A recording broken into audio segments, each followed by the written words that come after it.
we're going to go over our blood transfusions. First thing we want to do here is we're going to confirm our orders. We're going to identify our patient using the two identifiers. We want to do our KWAPs. We already know all those. We want to obtain patient's transfusion history, have questions like to ask, have you ever had a blood transfusion before? And if so, have you ever had a reaction? Ensures IV is patent or initiates IV if needed. Again, the way we do this is flush and start an IV if needed. Verbalizes the size of a catheter needed to transfuse blood components. Usually on the smaller end of this, we use a 20 gauge. Preferred is 18, but you can't always get an 18. We want to assess our lab values. We want to know coagulation panels, potassium, and then we want to know the H and H. That'll be in our documentation of the orders.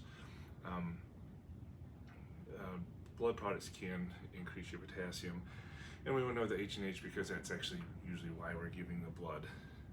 One of the important things we want to do is obtain a consent. That'll be on your chart next week. You want to make sure that you have a consent before you give any kind of blood products. Verbalizes indication for blood products and why the patient is receiving it. I mean, low hemoglobin, we may have trauma-related reasons, GI bleeds, any of those reasons. Patient doesn't have enough blood, we're going to replace it. We want to get a baseline set of vitals and verbalize some patient education needed prior to transfusion. We want to let the patient know signs and symptoms of transfusion reactions because they need to know to report those to us.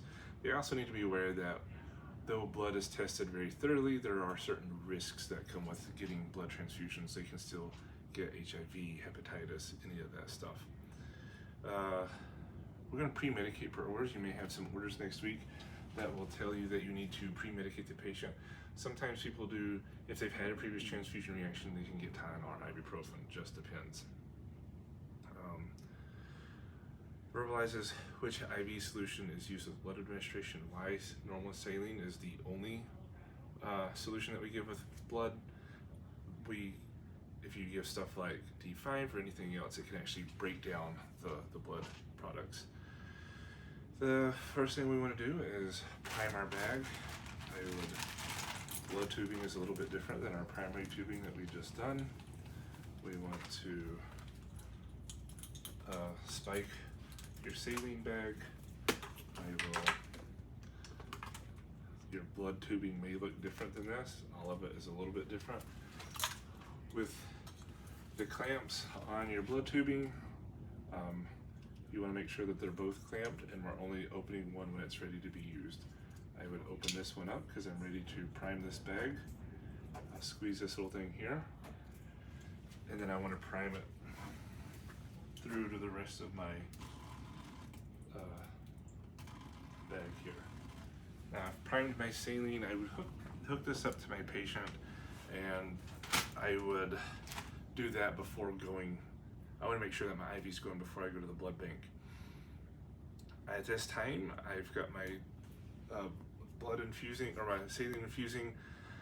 I want to go get my blood from the blood bank. The instructor should have a bag of blood for you.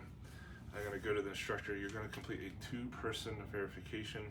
We want to, in this, we're checking a patient's name, transfusion number, unit number, blood type, RH type, and expiration date. These are all on the bag. And then that would be our first check. I'm going to put on a clean pair of gloves, take this down, and check it off with another nurse at bedside. And then what would you do if this blood component is not right for the patient? If you got down to the bedside, we would call lab immediately and obviously take it back to the blood bank. At this time, we would prime our bag for blood. We're going to follow the same steps. I'm going to pop this cap off. I'm going to put that there. I'm going to spike my blood.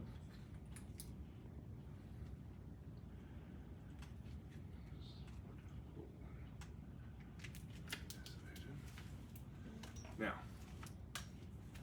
I would, at this point, I'm ready to clamp the clamp to my saline, and I'm going to unclamp my blood. And I'm going to prime my blood. and that busted. But we'll pretend it didn't. I would prime this all the way through, and we're going to use a pump typically to run the blood through. We'd verbalize rate of administration initially. It's usually going to be slow. We're going to start slow, usually 75 to 100. And I'm going to make sure that I stay with that patient for the next 15 minutes. I want to complete and do vitals. I'm going to do those at the 1 minute mark, the 5 minute mark, and then the 15 minute mark. And then we're going to verbalize signs and symptoms of transfusion reactions. There are about 1,000 of those.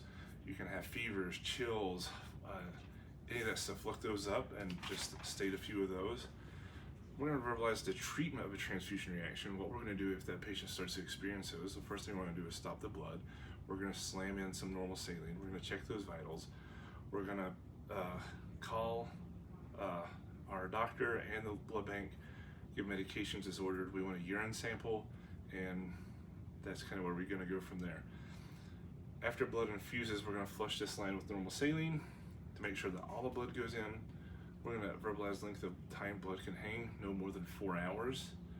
Then we're going to dispose of our supplies, take off our gloves, wash our hands, and then document. That is it.